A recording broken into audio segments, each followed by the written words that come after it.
All right, we are live, ladies and gentlemen. We are so excited to be able to have you all here today as people start trickling in. Go ahead and type in the chat box where you are viewing from. We have a lot of new people to our community that are on this webinar. So we're, or masterclass, I should say. So we're super excited to have you guys here. It is going to be a fun-filled, packed house today. We're going to learn a lot. We're going to get a lot of your questions answered, and we're looking forward to being able to work with many of you in the future on helping you go from being a pre-PT to a SPT and then a DPT. So we'll take some time to get to know you guys a little bit more about in regards to where your application is at currently and what you are doing in terms of things that you're concerned about or areas of the application that you may have more hesitation with. But we're really excited to have you guys here. So please go ahead and type in the chat box where you are viewing from. We are in sunny Florence, Arizona. We're just about at the tail end of our nice weather here. It's about to get really hot. So let's see here. There you go. Greta is from Chicago. Awesome. Brecht is from Las Vegas. Great. We used to live in Vegas, Brecht. We lived in North Vegas off of Craig and Commerce. Charlotte's from Scottsdale. Let's go. Jonathan's from Phoenix. Let's go. Arizona's representing right now. There we go. There's everybody. Now we're talking. West Palm Beach, Illinois, Idaho, Pennsylvania, South Carolina, Utah, Richmond, Virginia. Awesome. Okay, well, again, we've got a lot of new people that are on today. So please go ahead and be engaged in the chat today. Minnesota, Hawaii, Texas. Great. We got coast to coast, everybody from all over the place. So super excited to have you guys on today. And this is going to be a very fun and enjoyable meeting for all of us. So let me go ahead and introduce myself on this next slide here. You may have seen me on likely Instagram, maybe YouTube, that brought you into our community. Because like I said, we have 123 of you are brand new to our community. So we had over 160 people register for the event. There are a few people who are going to be watching the recording that'll be sent out. And if you guys want to go back and watch the recording, it'll be sent out a couple hours after the event concludes. So important thing to keep in mind there. Don't freak out if you feel like you missed something or you need to go back over something. You're going to be able to watch again. Okay. So we've got a lot of you on here, but 123 of the 160 who registered for today are new to our audience. So we wanted, I'm going to take a little bit of extra time on this introduction slide here. My name is Sean Brewer. I'm a licensed physical therapist and the founder of Physical Therapy Application Coach. I applied to physical therapy school a while ago and was accepted into 5 of the 6 highly competitive DPT programs I applied to. I ultimately chose to go to Northern Arizona University, their Phoenix campus, and loved my experience there. Throughout that period of time that I've been coaching applicants, I have personally completed almost or just over 1,500 application essay edits and have performed nearly 500 mock interviews. And we've helped individuals get accepted into 192 of the 300 DPT programs all across the country. And that number continues to grow and get bigger as more and more people are hearing about us and hearing about the services that we provide and learning about how physical therapy application coach can make a huge difference, not only in your application, but in your future career. So some other fun things that we've had applicants that are now graduating. We've had several in the past few classes that are graduating right now, and they're getting ready to go into the workforce. I just helped an applicant that we helped with her essays. She'd never done interviewing before, and she is interviewing for an orthopedic residency program. And we were able to help her with interview coaching. So people come back and they continue to see the value in what we do and how it helps them. Another applicant we had who went through everything. She did application planning, she did essay coaching and interview coaching. She reached out to us and said, hey, I went back and I reviewed all of your interview coaching stuff to help me get my first job and to get multiple competing offers so that way I could leverage for my salary. So our community is not just about getting you into PT school. That's why we say where pre-PT equals DPT. We want to take you all the way through the process, help you have a highly successful career. And that starts now as a pre-PT. Your future outlook about what you want to do, where you're going to go, how you're going to get there, it starts right now as a pre-PT. And if you've got helpful mentors along the way, it's going to make your life so much easier and much more enjoyable along the ride. So let's see now where I'm at. Okay. So I was the pre-PT club president at Brigham Young University in Provo, Utah. So for all my Utah folks, shout out representation there. And folks up in Rexburg, BYU, Idaho, love you guys as well. So I went to BYU, then I went to NAU, and now I currently work as a physical therapist for ATI Physical Therapy. It's a large outpatient orthopedic company. They do a great job. I actually, nobody is perfect, but in terms of the amount of good that they do in the physical therapy world and the orthopedic space in particular, ATI is the largest gatherer of outpatient orthopedic outcome measures in the entire country. Every 6 visits, patients are getting outcome measures. We're looking at their progress, seeing what works and what doesn't. And I'm really grateful to be a part of that process and to learn what works and what helps people get better. And then a little smaller picture over here on the left, I have my beautiful family. So I have my wife, and then I have 3 fantastic little girls that basically run everything that I do. So between helping you guys, helping Pre-PT Nation, and taking care of my family, and then I'm also very invested in my church service. I'm a member of the Church of Jesus Christ of Latter-day Saints, and I've loved my experiences there. And so that's a big part of what I'm spending my time with. So between working full-time, being a dad full-time, sometimes I feel like it's full-time doing physical therapy application coach, just because of, especially this time of year as things get busier.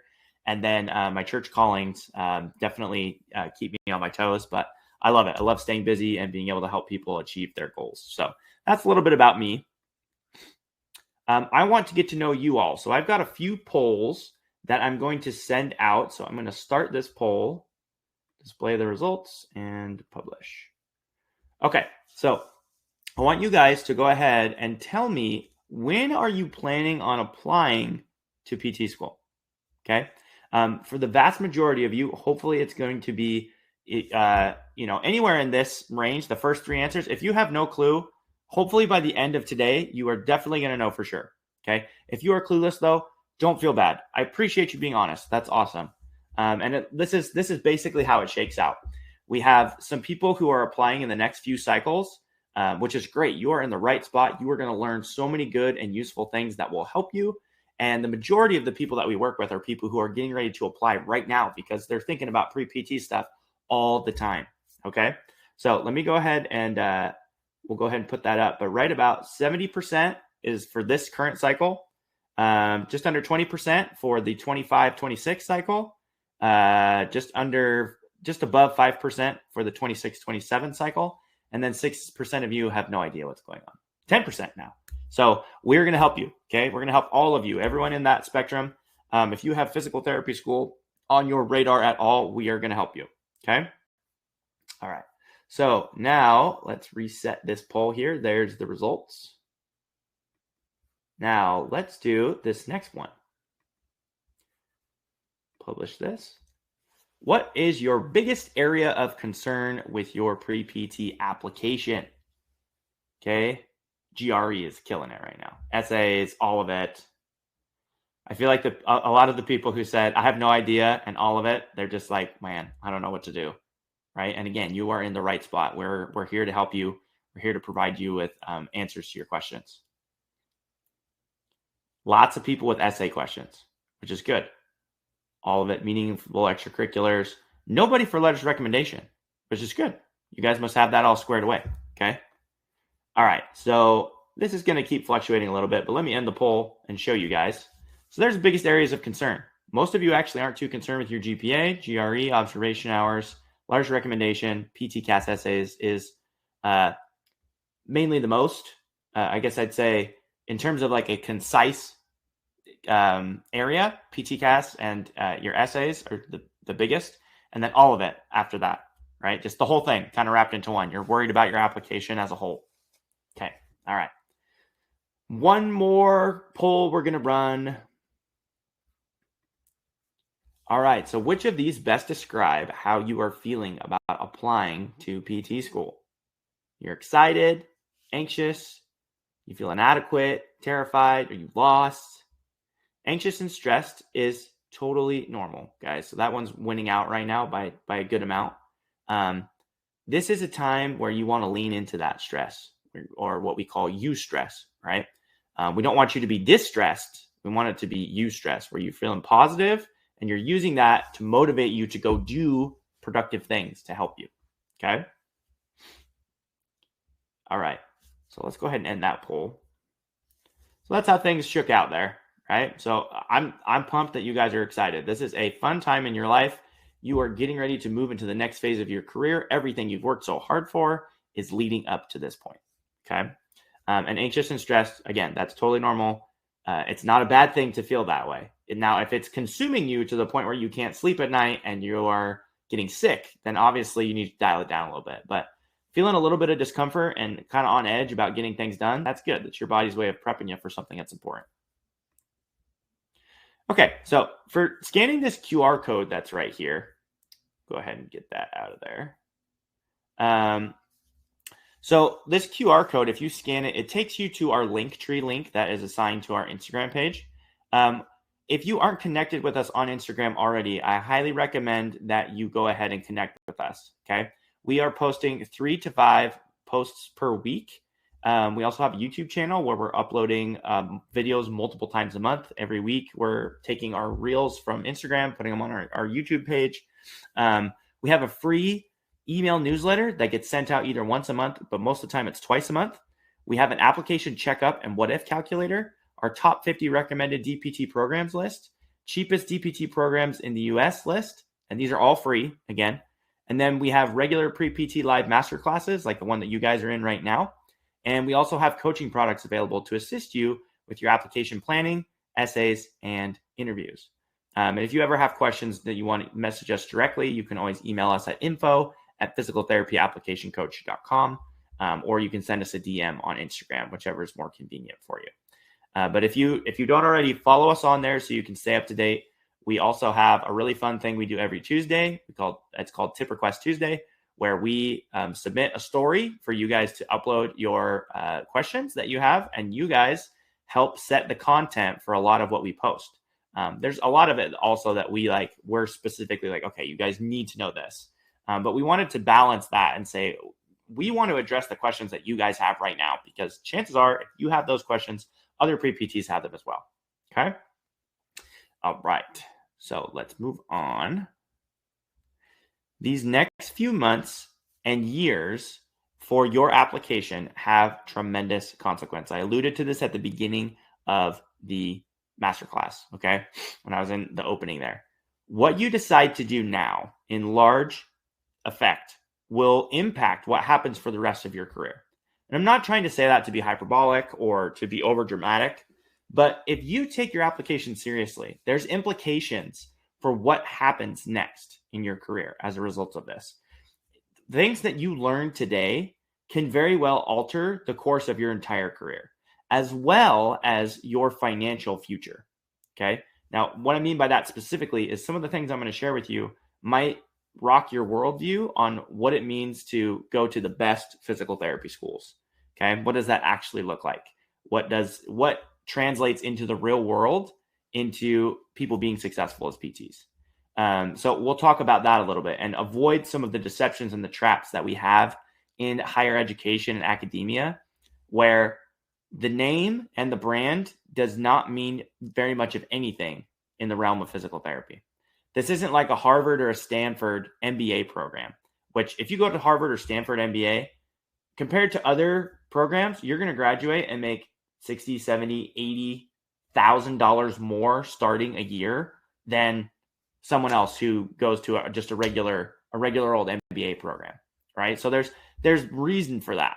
But if you go to the most expensive or the most prestigious physical therapy schools in the United States, chances are you're just going to end up with a massive student loan bill and no extra cash, Like you will not, if you graduate from USC or from University of Delaware, University of Pittsburgh, University of Washington, St. Louis, any of those ones that kind of fluctuate through the top 5 on the US News and World Report rankings, which don't use those, use ours.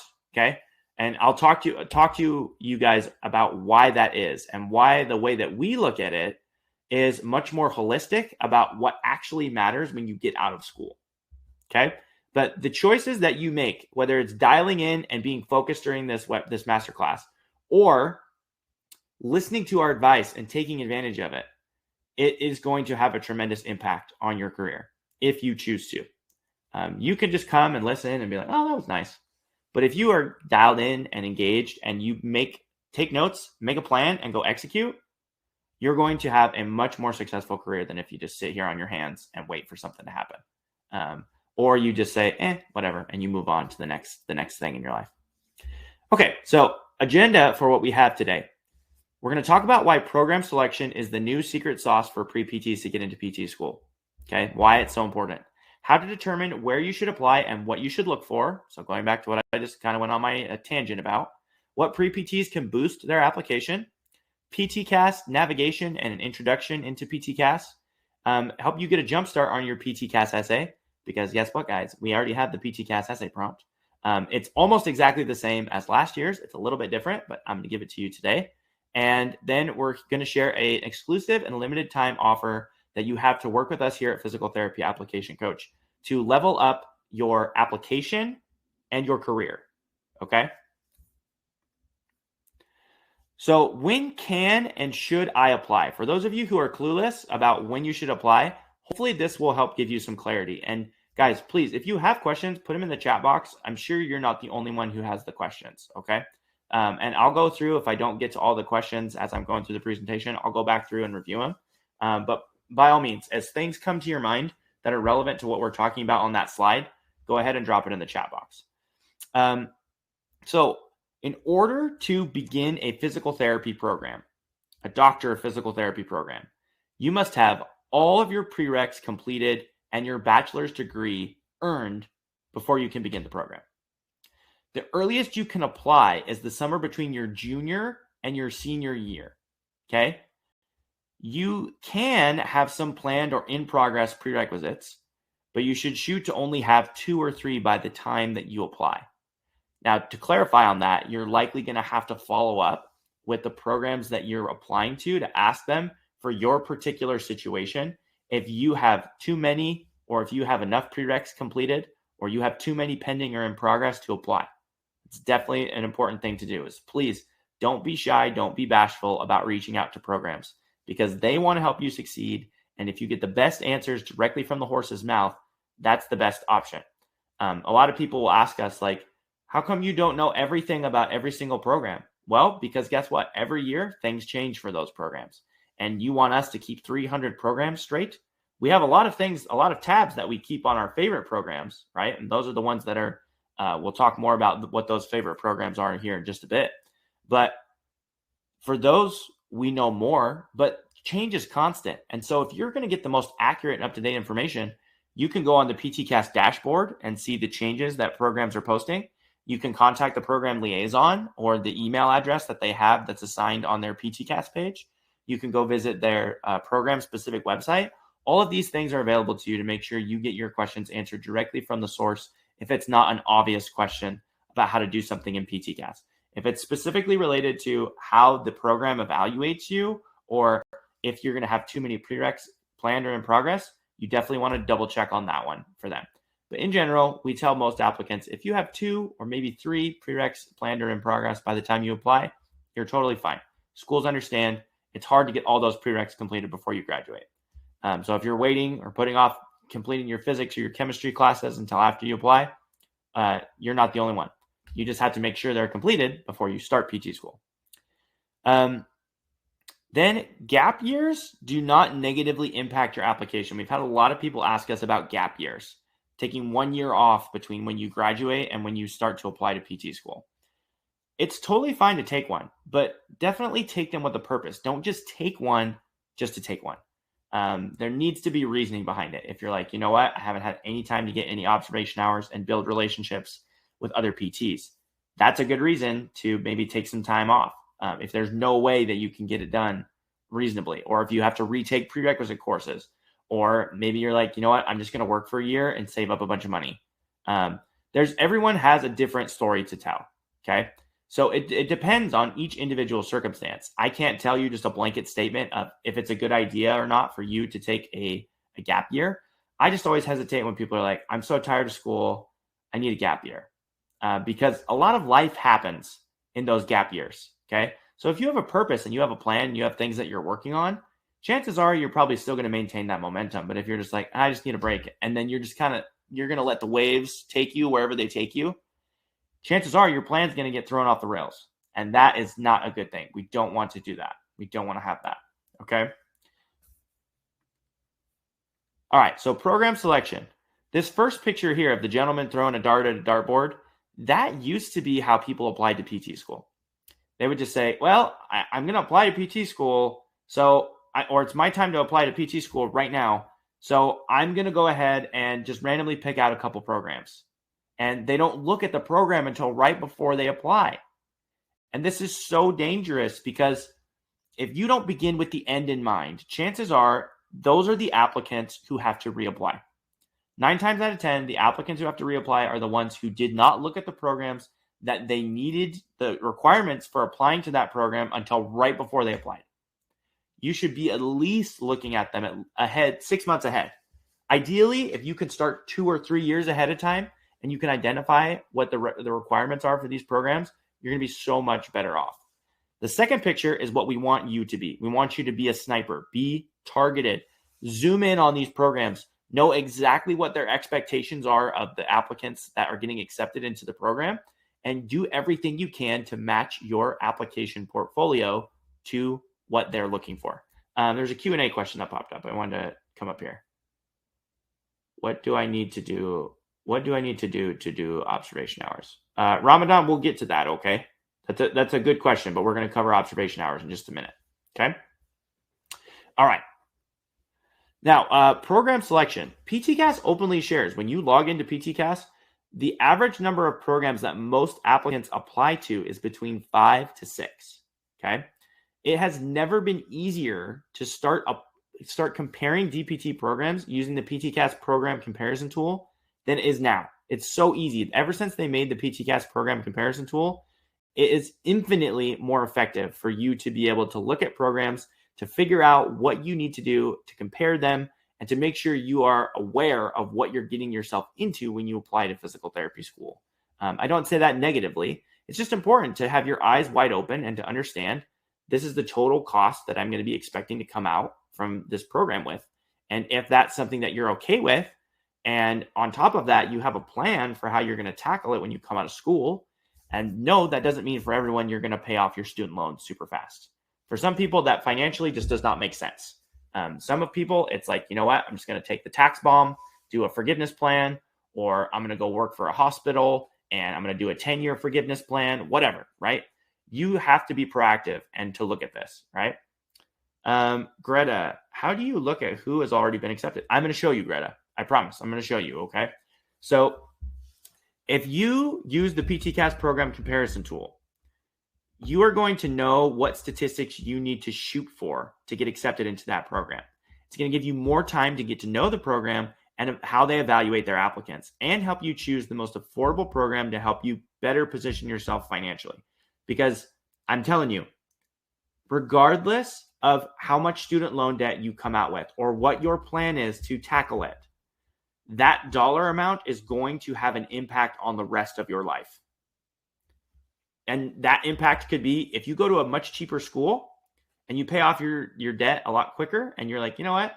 I have a reasonable amount of student loan debt. I think I'm actually going to be able to knock this out. Usually what I tell people is a reasonable amount of student loan debt would be at least less than your first year's salary. Okay. And for most people, that's pretty tough to do between undergrad and PT school. And we are not financial professionals. We give a lot of generalized recommendations for people. And if you're looking into specific things for your situation, we actually have a friend that we partner with that could help you with that. But at this point in time, you have yet to take on that burden. So do everything in your power to make sure that your student loan debt is as low as possible. Whether you do a forgiveness plan or whether you do whether you're going to pay it off yourself, it's going to have an impact on what happens to you. I know there's some people who are like, oh, well, I'm going to just do a hospital forgiveness program. Guess what? You are a slave to that hospital system for 10 years. And what if that hospital all of a sudden says, hey, we are not financially able to provide student loan forgiveness for this many people. You're only going to get a percentage of it, or you're not going to get any at all, right? That things can change on a dime. So I just don't rely on the federal government to bail you out. Don't rely on a hospital system to bail you out. Be your own safety net and your own safety blanket to make sure that you can be able to give yourself options, okay? And that comes by first and foremost being informed and knowing what's available to you and making a plan well ahead of time. The first time you think about how you're going to pay your student loans should not be when you graduate and try to get your first job. If you do it by then, it's too late. You're going to get swept up into the grandeur of everything. So start thinking about it now. Don't stress out. Don't freak out, but just think about it. Bring it to top of mind. Let it be a point of conversation that you have with people in the program who are there to help you. Talk to financial aid people. If they have other resources for you on campus, talk about, do they give scholarships? Do they have graduate assistantships that they'll give tuition waivers to people, right?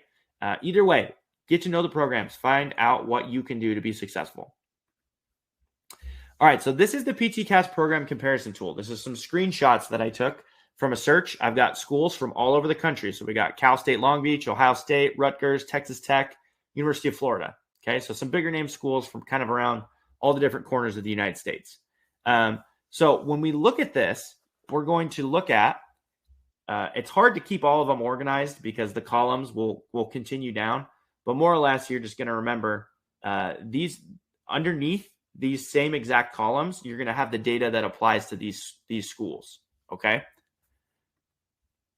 So I know this is small, but this looks at which program fits into your GPA and observation hours situation that you're looking for.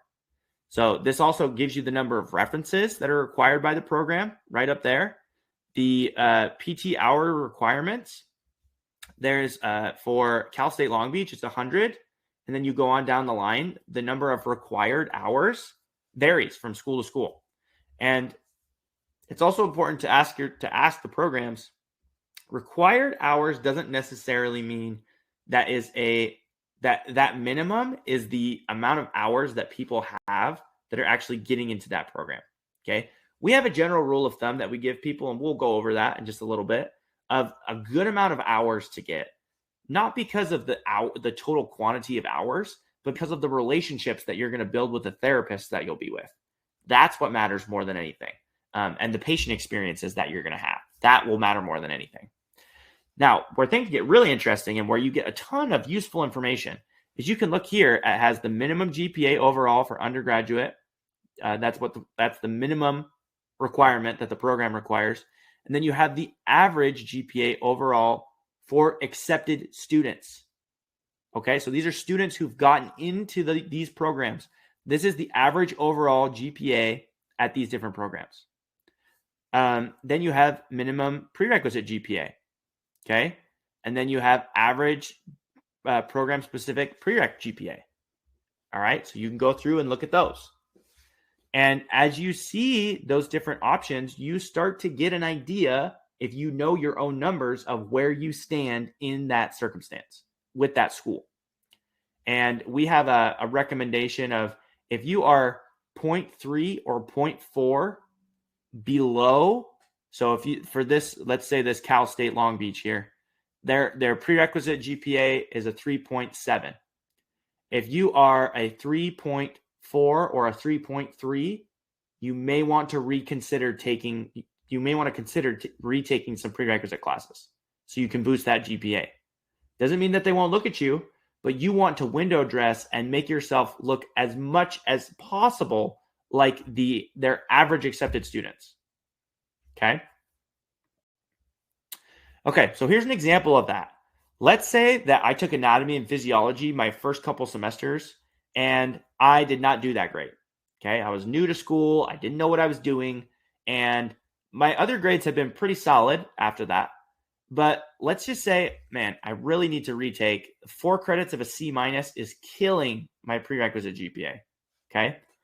Now, the reason this is so powerful with your prerequisite GPA is retaking classes for most DPT programs is going to replace the lower grade in your prerequisite GPA. So some schools factor in and average in all of the credits and the grades. Most programs, though, will only take the higher.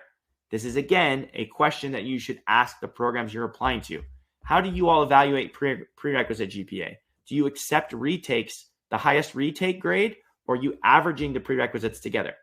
Most, again, I'd say probably 60, 70, maybe even 80% of programs accept retakes, and they take the higher retake.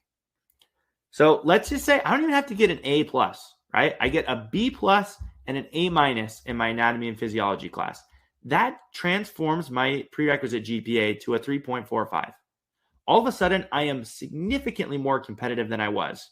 And that's just with retaking 2 classes and not even getting a perfect grade, which most of you, if you're just going to retake a couple classes and you really focus on those classes, it should be pretty easy to get a solid grade, right? Let's see here, Ramadan. So I'm going to community college to a university. Does a community GPA matter or just university? So Ramadan, it's going to matter more about calculating your prerequisite GPA. Okay, so if you're taking prerequisite courses, which are like the ones that are listed right here, anatomy, physiology, chemistry, physics, biology, statistics, and psychology, if you are taking those at your community college, then you need to make sure you're knocking those out of the park. And then when you transfer to university, knock those out of the park. Really focus on those prerequisite classes. From our experience here at Physical Therapy Application Coach, when we've worked with applicants, especially applicants who are reapplying to PT school, from our experience here, we have not seen programs frown upon community college prerequisites versus their regular university, right? That doesn't mean that doesn't exist, but from our experience, when we have applicants reach out and ask about that specifically, they say, no, we just want to see that you've mastered the content and the material. And obviously, we know community college is significantly cheaper than your regular university. So use your best judgment on that and talk to your programs of interest. We have something else on the Q&A here. Allison says, is there a way to put anticipated observation hours even if I don't know where I'm doing them yet? I'm doing an internship through my college next semester, but is yet to be assigned. Allison, I will come back to that, but you can put planned or in progress hours in PTCAS. You absolutely can do that. But it looks really shady if you can't put down a facility, that's not good. But let's see. Do you know roughly when it will be put in? Let's see. I'm doing an internship through next semester, but it's not been assigned yet. So you probably won't know until August or September, where you're assigned. But it's not ideal to have a large chunk of hours that are planned or in progress, especially if you don't have a facility that you could send those hours to, it's not going to look good. You're not going to be able to verify them. But if that's all you have, then you got to do the best that you can with what you have. And I know it's hard because I don't have all the details of that situation. But for most applicants, when you are applying, I recommend that you have 75 to 90% of your observation hours completed at the time that you apply and only have a few planned or in progress hours, because it just doesn't look good. And it's hard to build those relationships to get strong letters of recommendation after the fact. And this is also looking at, well, when are the deadlines for the programs that I'm applying to? Because that plays a major factor as well. Okay, Allison. So thank you. That's a good question. Let's see here. Nelson, do you know how emergency grades during the pandemic, if they take retakes, so Nelson, in regards to the retakes that you took and the pandemic, are you talking like pass fail classes? Because I know a lot of programs switch to that. And there are people who like if specific questions about COVID changes that happen to your credits or your coursework. It's definitely in your best interest to contact the program directly to ask them how they handle those situations. If these were prerequisite classes, I would be more concerned about them. If they're just general classes, I would not be worried about that. And there's only so much control that you had over what happened during COVID. So they still understand, but it's in your best interest to reach out to them and to ask them directly how they would handle that situation. Just make sure you've got your thoughts down and that you read over that email a few times so you don't confuse them with what you're asking. Okay. Let's see here. Greta, how common is a holistic look at the application taken by programs, or do they only see the minimum GPA? And then if you do, look at the rest of your application. So Greta, that depends on program to program. I'll be honest with you. So we've had a lot of programs that we've been able to get rubrics for how they grade or they evaluate applicants. And I will tell you, by far, the most consistent thing that makes up the bulk of the points that they evaluate you on is your GPA. Okay, there's no way around it. There's no way around it. And there are all these pre-PT club or these pre-PT mentors who are like, I am not my GPA and my GPA doesn't matter. It does. Quite frankly, it does. And it drives me insane. Now, with that being said, does that mean you have to have a perfect cumulative GPA? No. And you can change your prerequisite GPA fairly easily. You can give it a facelift in one semester. You could go from having a 3.0 prerequisite GPA to all of a sudden being up to like a 3.6, 3.7 just by retaking a couple of classes. So I like GPA can be a very deflating topic for a lot of people, but there's no need to freak out and to be afraid. Every applicant that we work with, there's always a path forward, always, because most programs understand that people struggle. At the first few years of college, they struggle to figure out their academics. And then towards the end of their academic career, they figure things out. And that's what the programs want to see. Many programs are going to evaluate your last 60 credit hour GPA, which is the last 60 credits that you've earned. And if that last 60 credit hour GPA is significantly higher than your cumulative GPA, then they know that you've figured out how to study and how to be a good student. And then if you have a solid prerequisite GPA and a solid last 60 credit hour GPA, you are in a much better position to be able to move forward. Okay. But Greta, it depends on school by school basis. Some of them are very transparent and they will tell you exactly how they evaluate, or they'll give you a rubric and they'll say, here, put your numbers in, see how you add up. But by far, the number one factor is your GPA. With that being said, we've had applicants with as low as a GPA as a 2.45 get accepted. And this applicant got into like 5 PG schools. Okay. Now, we did a lot of work to make sure we could find programs that fit his profile as an applicant, because his minimum GPA, his cumulative GPA, made him exempt from applying to a lot of schools, because he's never going to be able to get his cumulative GPA fixed enough that he could apply to the programs with 3.0 GPA minimum. But we could fix his prerequisite GPA, and we could try to boost his last 60 credit hour GPA by retaking those prerequisite courses. There's always a path forward. So I hope that's helpful in the sense of giving you, don't be paralyzed with fear if your GPA is lower. There's definitely things that you can do. Let me take a drink here real quick, and then we have another question from Teresa. Teresa says, I have non-paid shadowing hours, and I also have a rehab aid job where I collect hours. I also have 60 out-of-country hours. Will non-paid a job and out-of-country count? So for the out-of-country, it depends on the country, and you would need to ask the program specifically. But for non-paid and paid hours, doesn't matter. If you are observing under the supervision of a licensed physical therapist, or for some schools, they'll accept a licensed physical therapy assistant, as long as those hours can be verified, they count. Okay. Now, for out of country, you definitely should reach out to the programs, Teresa, and ask them about that. Okay?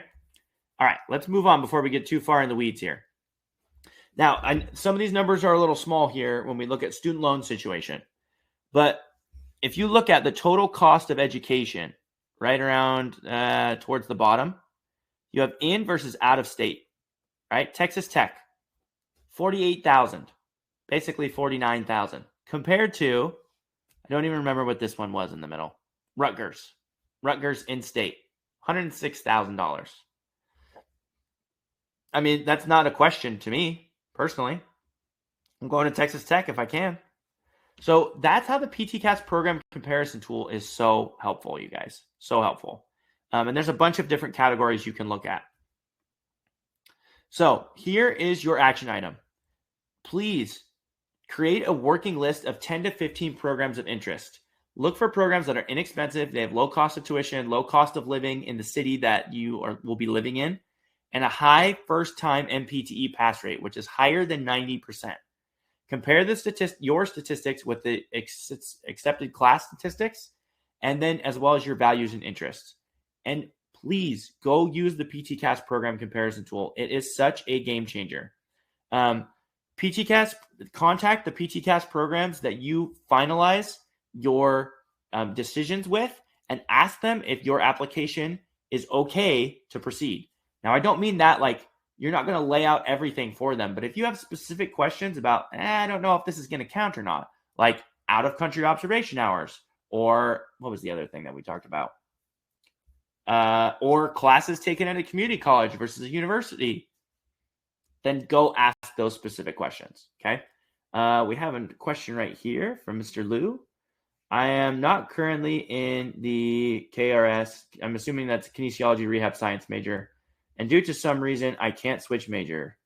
Do you think pre-health minor will be better, or is it better that I'm just taking all the prerequisite classes because pre-health has organic chemistry and I'm scared to drop my GPA down? Okay, so that's a loaded question. There's a lot in there, right? Your GPA, your GPA does matter. Your major, let me clarify. Your major does not matter when you apply to physical therapy school. It doesn't matter. You could be a botany major or a business major or a dance major or a finance major. As long as you take the prerequisites to apply to physical therapy school, that's all they care about. Okay? So if you can't switch majors, probably because you're at the point in your career academically where they're like, okay, you're done. You can't switch majors. You need to pick something and finish it. Okay? Don't worry about it. Don't worry about it if you're not exactly the same as everyone else. Pre-health sounds fine.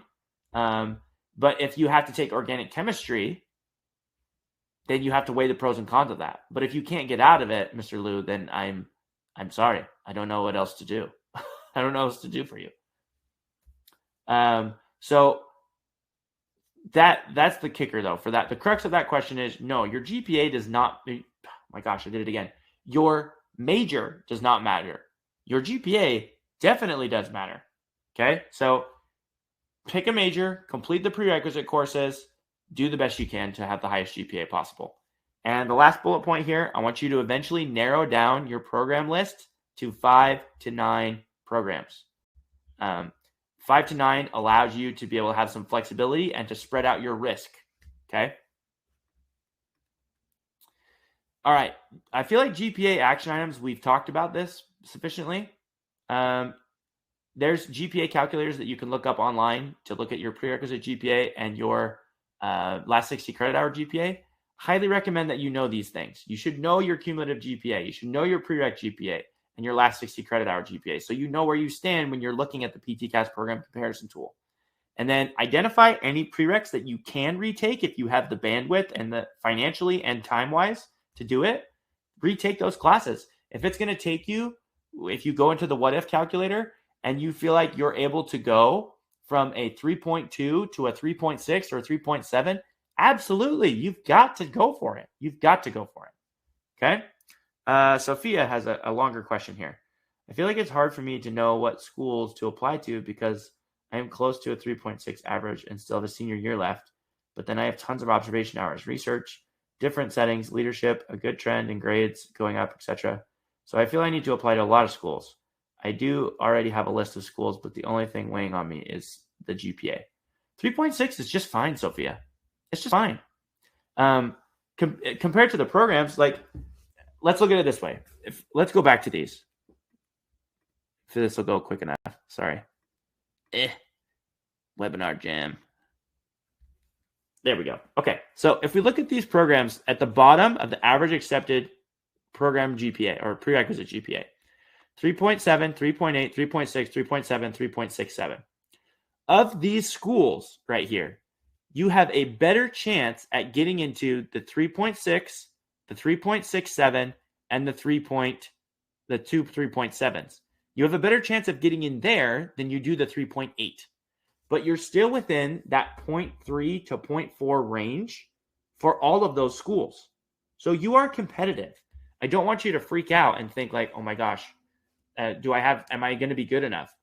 I'm talking about people who've got like 3.0, 3.1, 3.2, 3.3. They need to take a serious look in the mirror about how they compare to the programs they apply to. If you've got a 3.5, that is kind of my cutoff personally for whether or not I'm worried about you as an applicant. Okay. Now, worried about you is relative. It's relative compared to the programs that you're applying to. But to be competitive, that's what you need to be trying to shoot for. Okay. And especially for prerequisite GPA, which with the amount of ability you have to change your prerequisite GPA is totally doable. It's totally doable. All right. Okay. Let's move on. Sorry, I got to jump through these slides here. It's going to take me a minute. We got that. Okay. GRE. We had a few people talk about the GRE, so I'm going to go through this rather quickly. The best way to prepare for the GRE is to take a practice test, and there's free practice tests all over the place. Okay. I'm listing free ones right here. You have ETS Power Prep 2 has 2 free practice tests. The ETS Paper Practice Tests, Manhattan Prep GRE Practice Test, Kaplan Prep, Princeton Review. That's a ton of practice tests that you can take right there. So take a practice test without studying at all, and then see how you score. If you don't do that well, don't freak out, because guess what? You haven't studied, but use the content, go back and review the test and see where you were struggling so you can know what to study. Study that for a couple weeks, take another practice test, lather, rinse, repeat. Okay. So study your areas of weakness and then address those areas. And you can also ask peers, family members, friends, if they have any free or unused, or if they have any unused GRE prep resources that you could borrow. Like if they have an old test book or they have old tests, then you can ask them if you can borrow it. Because yes, the GRE test has changed in that it's now shorter and there's fewer sections, which is good and bad. It's good because it's less time overall, which I personally think is great, because before it was like a 4-hour test and it was just exhausting. Now it's a little under, it's right around 2 hours, right? So it's much more doable. But ask these people if you can borrow or have their GRE prep materials, because if they already took the GRE, they're not going to use it. It's just going to sit on their bookshelf until they move, and then they're going to throw it away.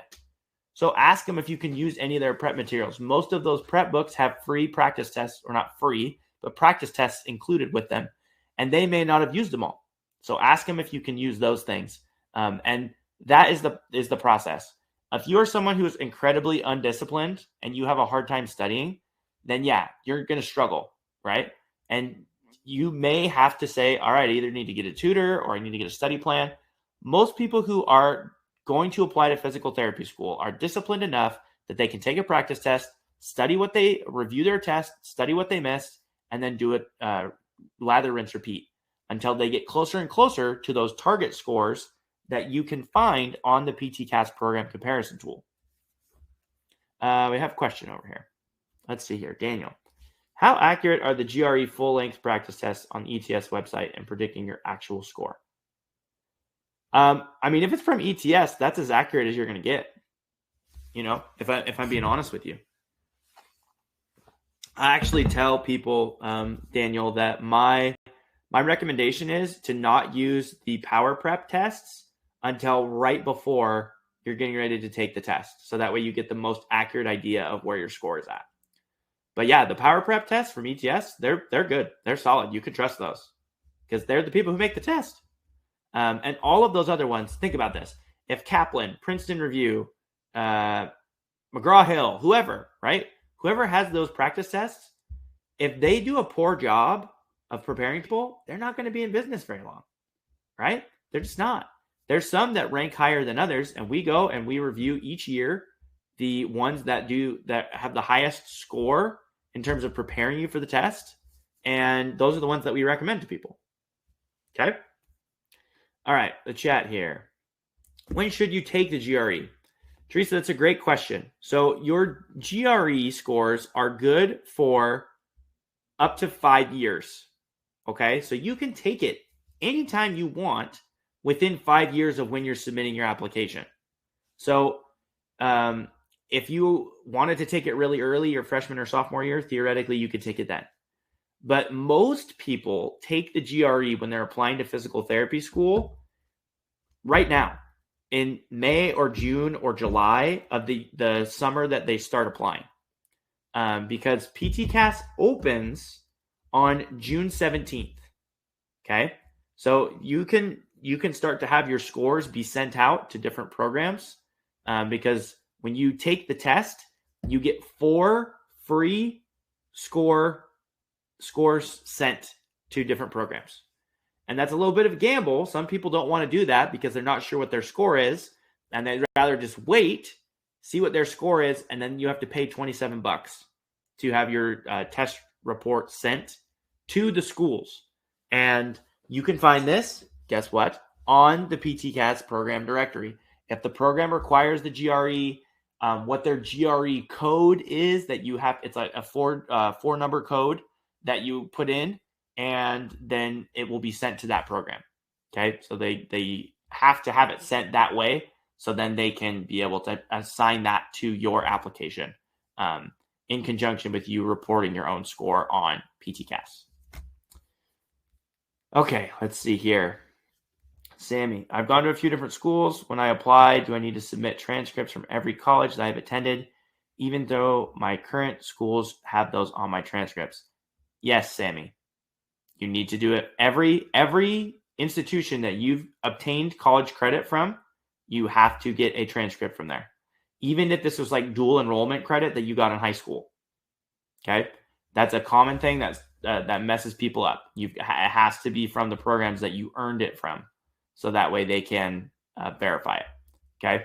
And definitely make sure that you're following up, looking at everything that's on PTCAS about the specifics for each of those places. If you've gone to a few different schools, you're going to have to request multiple transcripts be sent to PTCAS, so that way they can ensure that all of your records are accurate with what you've entered into PTCAS. Okay, when would be a good time to retake the GRE after taking it once? So Vignesh, that's a good question. If you can retake the GRE 21 days after you've taken it. So it's a new test 21 days after. Okay. So as far as that's concerned, you should take the time to evaluate what you did wrong. You can go through and get a score report that will give you a breakdown of areas that you were weak. For me, that is gold. I would definitely go through and pay to get the score report, so that way you know, not the score report, but the analysis of the breakdown of your test, so that way you can figure out what you're weak on. And that way you're just not in this perpetual revolving door of retaking the GRE over and over and over again. I'll be honest with you. I've had a couple applicants that I've worked with, they're just not good standardized test takers, and they struggle every time. And eventually we get to the point where we're like, okay, we are not going to take the GRE for the 5th time. That's not happening. Okay. Most people with the system we have, they're going to fly through it. They'll learn what they need to, they move on. Other folks, they struggle and they're just not good standardized test takers. So then you either have to look at, am I only going to apply to schools that don't require the GRE or that they don't look too heavily at the GRE? That's some pieces of research you're going to have to do on your own to figure that out. Okay. But a good time to retake it is as soon as you feel like you're ready and you have learned the material that you need to make sure you can score higher. I know it's not a specific answer, but That's as specific as I can get for you. As long as it takes you to get the content mastery that you need to get the scores you're looking for the programs you're applying to. Okay, Ian, I do not have that many observation hours, but I'm going to be getting a good amount next week. Do you think I'll have enough time to get a reasonable, desirable amount of hours before PTCAS opens? Okay, Ian, this is a great question because we're on observation hours right now, so let's go ahead and talk about that. Another lie that pre-PT coaches tell you is that observation hours do not matter. Also drives me nuts. It almost irritates me as much as the people who say your GPA doesn't matter. Okay, that one drives me nuts too. So these are lies.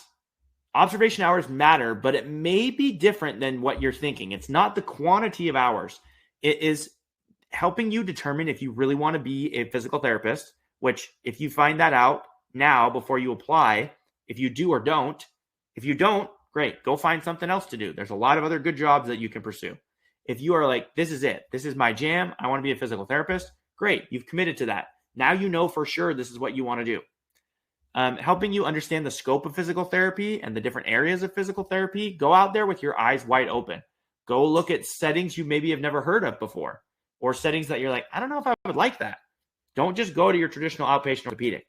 Outpatient orthopedic is where you're going to get the bulk of your hours because it's the easiest to get into. But then after that, go on and figure out, what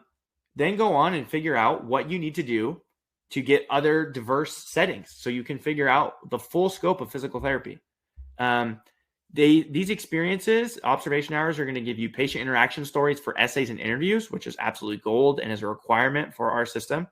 Potential job opportunities in terms of being an aide, which is the fastest way to get observation hours is to be an outpatient physical therapy clinic aide, period. Okay, you can get hundreds of, if not thousands of hours if you do that, depending on how soon you get it. Okay. Networking, and this is probably the biggest one, networking with PTs and building relationships for references or letters of recommendation. Okay. If you want to have solid letters of recommendation from physical therapists, you need to spend a decent amount of time with physical therapists, and not just spend time with them, but actually do something valuable with that time. Make it worthwhile. Show them that you are awesome. Be a contributor. When you go, and it drives me nuts when people come in and do observation hours and they just sit there. Talk to people, help out, clean tables, grab equipment, ask why things are being done, or probably better yet, say, hey, I'm going to write down a bunch of questions. When would be the best time for me to ask you those questions? Because as a provider, my schedule's busy, right? Like I've got evals, progress notes, discharges. I'm doing dry needling. I've got a patient who comes in, or they need an updated exercise program. Like there's a lot on your plate at that time. So say, I have some questions written down. When would be a good time for me to ask you those questions instead of just asking them willy-nilly? Because chances are they're like, hey, I want to help you, but I got to get my notes done. I've got the demands of my patients and my worker, my employer right here. Let me get some stuff done. Okay. All right. We got a few questions here. Let's see. And then we'll move on to some other things for observation hours. One of the programs I'm applying to has rolling admissions, but does not require the GRE. I'd like to apply to the school ASAP so I can be more competitive. Other schools I'm applying to do not have rolling admissions and do not require the GRE. Can I submit my application for the school? It doesn't require the GRE before the others. I've taken the test once, but I need to retake it to have a more competitive application. Mackenzie, yes, you can submit your application to that one school without a GRE score. And then you can go back and you can add a GRE score, and there's things that you can change to your application after you submit it. It's not like it's locked forever. There's things that you can go back and you can update and you can add. So it's good that you're thinking that way, Mackenzie. So yes, that's spot on. Aaron, is there a merit to applying right when applications open? Are all applications considered equally? Aaron, that depends on where you're applying. So if you are applying to a program that participates, like Mackenzie was saying, in rolling admission, you want to apply there as soon as possible because those applications are evaluated on a first come, first serve basis. They want to fill up their classes as soon as possible. There are other programs that don't care. They're not rolling admissions. They say, we're just going to wait until October 1st, which is the biggest deadline. That's when 20 to 30% of PT schools have their deadline as October 1st. But that, of course, is subject to change. So if their deadline is October 1st and they don't participate in rolling admissions, then it doesn't matter if you submit your application on June 17th or you submit your application on September 1st for that program. It doesn't matter. They just want to get the best applicants possible. They don't care when the applications come in. It really depends on if the program participates in rolling admission, and they make that abundantly clear. You can use that you can find that on PTCAS program comparison tool, and then double check that it matches. And if you have additional questions about their specific rolling admissions process, ask them. Okay. So it depends. Jasmine, is it possible to backdate observation hours as a rehab tech? I'm confused by what you mean by that, because most people are going to be backdating hours. When you're submitting your observation hours verification request, Jasmine, you are going to say, hey, from January 1st of 2023 to June 6th of 2023, I was at this facility and I got 136 hours, right? I'm just making all this stuff up completely, right? And then you're going to send that to the people who are verifying your hours, and they're going to say, yes, Jasmine was here during that period of time and got that many hours. So they're all going to be backdated. Yeah. I think I answered that. Let me know if I did it. Let me see here. L, have schools updated their GRE scores since the test has shortened? You would have to go double check on their program specific websites. The scores are going to be the most accurate on the program specific website and their PTCAS page. So definitely go check those out, L. And I'm not sure. I haven't been on the pulse. I haven't heard any rumblings about there being a drastic difference in scores. So I'm assuming they're probably just keeping them about the same, and they're focusing more on the percentile scores than the actual hard score itself. Greta, what is the most important experience to highlight on your application? We will get to experiences in just a second here, Greta. How early can I start observation hours? Ramadan, I would recommend that you start your observation hours 2 to 3 years ahead of when you're planning on applying to PT school. If you don't have any observation hours right now, please don't freak out. Please do not press the panic button. In an ideal world, you are able to slowly accumulate observation hours at a steady pace. It is not great to say, hey, I need to get 200 hours in 3 weeks, because guess what? That's not possible. So just be methodical with it. The earlier you get started with getting observation hours, it's going to do all of these things that we talked about. You're going to network with PTs. You're going to start building relationships. You're going to get access to more unique settings to get in to observe in different areas of physical therapy. It's going to help you determine what you're really interested in and what you're motivated by in this profession. We'll take another drink because you guys are doing awesome. There's tons of questions flying around. This is great. We're taking a little bit longer than I was hoping, but hey, it's fine. We're here to help you guys, and you guys are locked in. So we're probably got another half hour or so. So let's keep cracking. Mia says, if I only have 1 semester out of 6 semesters that has a significantly lower GPA due to a personal reason, do I have a chance to explain that to the programs? Yes. There's an area of the PTCAS application that says, does your academic record reflect your capabilities? If not, why? And you can elaborate there. So yes, you have an opportunity. If you had some personal circumstances, you definitely can justify that, and they will look at that overall. Let's see here. Ramadan's got to leave. Take care, Ramadan. We'll see you. All right, let's move on. So observation hours, action items. If you have observation hours, have your hours logged and organized. Reach out to the PTs or the PTAs that supervise you and make sure they remember you and are willing to verify your hours within the next month that you're going to ideally be sending these out to them. Research how many hours you need to get for the programs that you need to apply to. Okay. Now, when it says minimum hours or required hours, reach out to the programs and say, hey, is that a hard cap?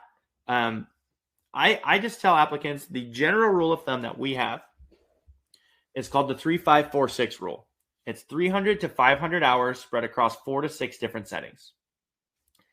If that number gives you heartburn because you're just not going to be able to do it, don't freak out about it. Get as many hours as you can and focus on building those relationships with patients and PTs. Make a game plan between now and when you apply to obtain as many hours in as many settings as you can. The sooner you start, the better experience you will have. That was to Ramadan's point there. You definitely want to make sure you're getting started early in this process. And then remember, diversity of hours is way more important than the quantity of hours. If you have an applicant that has 1,000 outpatient orthopedic hours versus 300 hours, 200 outpatient ortho, 50 inpatient, 25 pediatrics, 25 home health, the second applicant has a much better understanding of the overall scope of physical therapy, and they're going to be a more competitive applicant versus someone who only knows outpatient orthopedics at one clinic. Okay. Let's see here. Another question from Ian. If I am going to have a limited amount of time with PTs that I am going to gain experience with in the next week, how should I go about attempting to request a letter of recommendation from them? Ian, you just led right into my next slide, man. Great job. Thanks. Okay. So let's talk about letters of recommendation and how to get strong letters of recommendation. So these are action items that I have for you. Ideally, every program is different with the amount of references that they require you to have. Some, and this is, again, echo chamber here, you can find this information on the PTCAS program comparison tool. It tells you how many references are required and what categories those references are from, okay? So in general, we tell applicants, if you cover your bases with these 5 groups of individuals, or not 5 groups, sorry, 4 groups, you're going to be just fine. So you have 2 from licensed physical therapists or potentially physical therapy assistants if the program accepts PTAs for references. 1 from a science professor, 1 from a supervisor of some kind, and 1 from the next best available. Okay? Now, that supervisor, it doesn't have to be a physical therapist. That other person doesn't have to be a physical therapist. It's all about who is going to write you the best letter of recommendation and who knows you best. If you have limited time to get a reference, Ian, you need to talk to that PT as like at the end of your first day and say, hey, I'm applying to physical therapy school this summer. I'm looking to get strong letters of recommendation from licensed physical therapists. I've really enjoyed my day with you today. Would you feel comfortable, or not would you feel comfortable? What do I need to do to get a strong letter of recommendation from you over the X amount of time that I'm going to be with you? Okay. It's having that professional conversation right off the bat. They know you need letters of recommendation. They went to PT school. They know how this game works. So just share with them, say, hey, I really liked working with you. I want to get a strong letter of recommendation. What would I need to do to secure a strong letter of recommendation from you? And then that way you put the ball in their court. Like if you're only going to be there a week, they may want to talk to you outside of that. It just depends. But have that conversation with them, and that will make them respect you instead of just being like, oh, this random Ian guy emailed me saying he wants a letter of recommendation. Huh. Right? So I hope that's helpful. Other things that you can do if you don't know them very well, Ian, is to share an updated resume with them and put together, this will be hard if you don't know them very much, but a brag sheet is something like a highlight reel almost that you would give to someone that you know pretty well. So maybe it's a physical therapist that you've worked as an aide or a tech for a while with them, and you can write down some highlights of what you've done as an aide. Maybe you were the head aide, or you helped train like 3 other aides, or you led like an outreach program that the clinic put on, whatever, right? Like just write down a list of highlights of things that you've done that are memorable with that person.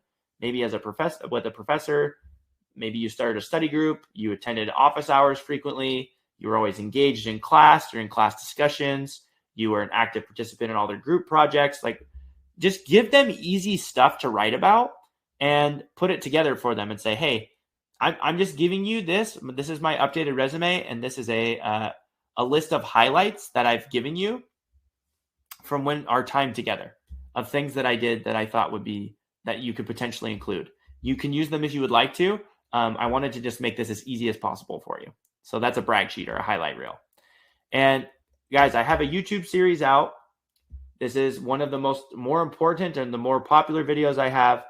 The location of references in PTCAS has changed, and it is more confusing now. It can be more confusing, but if you watch that video series of the best way to submit my PTCAS references, it will pop right up. It's a fantastic video. It's going to help show you from the applicant side as well as the references side what that screen looks like, what they're filling out, how to make sure that you can do it without confusing yourself or the person you're asking to complete your references. Because now they've made it so where you send individual reference requests for each school. Instead of before, they would just say, upload a reference. Now it's for each school. So in general, find the program that has the most allowed references. There's a difference between the number of references they allow you to upload and the number of references they require. Find the program that has the most references that they allow you to upload. Send all of them to that program as long as they meet the criteria for the requirements of where they need to come from. And then just submit from that one school. Let all of your references be completed. And you can see that on the submission page or the status page on your PTCAS page. And from there, you'll be able to look at it and see when it's completed. And after it's been completed, your reference can select an option to allow you to reuse their reference. So if they allow you to reuse it, when you go put their information in for the next school, it will automatically pull that reference forward. Versus if you get in there all excited that first day and you're just sending out reference requests like crazy and you apply to 7 schools, that individual reference, if you're sending individual reference requests for each school, they're going to get 7 emails in their inbox saying, hey, you need to complete a reference request. And that is confusing and overwhelming for people. They're like, I don't know which one I completed or what. It's easier to just do it one school, put all of them in there, go ahead and send it, wait until they're completed, then add the other schools. It shouldn't take them too long to do that. Okay? All right, we have Mackenzie. Do I have to wait until the application cycle opens to submit observation hours and rec letters? Observation hours, you can submit now and request verification. Those will carry over. Recommendation letters will not carry over. Okay? We're going to go over that a little bit more in just a bit. There's a simple way to take a look at that, but references do not carry over. Aaron Thomas, if you have decided to retake a class to increase your GPA, do you have to upload both grades into PTCAS or the most recent highest grade you received? You will have to enter both. But if given the option, you're going to, when you determine which ones you want to count towards your prerequisite GPA, just put the higher grade. Okay? So every single credit you earn, Aaron, you have to put in PTCAS. If it's on a transcript, you have to put it in there. But when you go to select which classes you're marking as a prerequisite class, just take the grade that's higher. Okay, let's see here. Okay, you already asked that question. Let's see here. Andrew, what are all the setting types and where are they? Where are the best types of facilities to shadow for those types? Andrew, that's gonna require some legwork on your part. Okay, so you can go on PTCAS and it will tell you all of the different settings that you can observe in. There's inpatient and outpatient. Those are kind of the biggest ones. But in those different settings, you can do sports specific. You could do vestibular rehab. You could do neuro rehab. You could do pediatrics. You could do hippotherapy, home health, skilled nursing facility, acute neuro rehab, subacute neuro rehab, all of these different things. There's all kinds of different areas that you can go. But go look on the PTCAS pages themselves. If you go under observation hours, it'll give you a long list of all the different setting types that you could go look into. And then how do you find the best places? For me, the best place to go is your Pre-PT club. Your Pre-PT club, your tribe, your local tribe, they know where the best places are to go shadow. Or if you don't have a Pre-PT club, you need to get into a network of other physical therapists because PTs know other PTs in different settings. So that's why it's usually so much harder to get in the first door for observation hours. But then after that, the ball is rolling and you're going to be moving. You're going to be doing a great job at getting observation hours. But getting in that first door can be hard. You got to rely on your network and use your pre-PT club, use your network of PTs to help you find unique places to go. Okay. I don't want to be dismissive of that question, Andrew, but I don't know where you live. I don't know what types of locations that you have there. You're going to need to do some legwork on your own to go figure that out. Okay. Aaron says, if you've decided, okay, we already did that one. Greta, what's the most important experience to highlight on your application? We're getting there, Greta. I promise. We're going to get there. So that was references. Here we go, Greta. This is just for you. Other proven ways to stand out as a pre-PT. Show that you know how to manage your time well. And there's things that are going to show more skill set that's better than others. So pre-PT or other leadership, research assistant, community outreach or involvement, student government, work experiences. Okay. All of these things are going to show life experience, personal development. They're going to allow you to have a network, increase your network of people, as well as, develop references and get people who are going to be willing to write you strong letters of recommendation because they know you and they know what you're capable of and the attributes you have that'll help you be a great PT in the future. So, Greta, most important experiences to highlight. For the experiences section itself, you can put anything you want in there. I just did a post about this last week of, should you include every single service opportunity you've ever been a part of in your experiences section?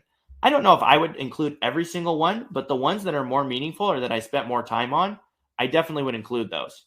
And sometimes, Greta, if you're having a hard time deciding, it's easier to just write them all down. And when you write down the experiences that you have, you can rank them and say, like, these ones I feel like are the strongest ones that I want to include. And there's some other other experiences that you may have that just aren't as relevant or aren't as important. So look at these different categories. Write down these categories: pre-PT or other leadership, research assistant, community outreach or involvement, student government, work experience. Make a column for each of those. Write down the experiences that you have.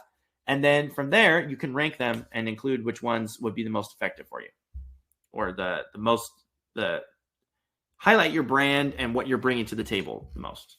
All right, Sophia, let's see here. As an out-of-state student, what do you think I should eliminate? Do you think I should eliminate the schools with low out-of-state % of accepted students? Sophia, that's a great question. So when you're looking at your likelihood of getting accepted into a program, there's a couple different things you got to factor in.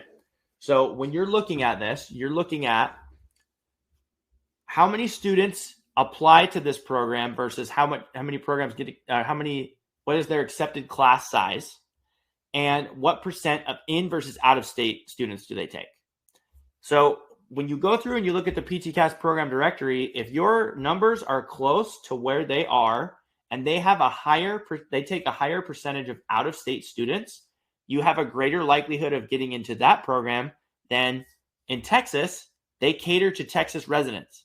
Okay. So a lot of these Texas schools, they take 90% in-state students and only 10% out-of-staters, which is, that's great. I think it's great that Texas is serving Texas residents.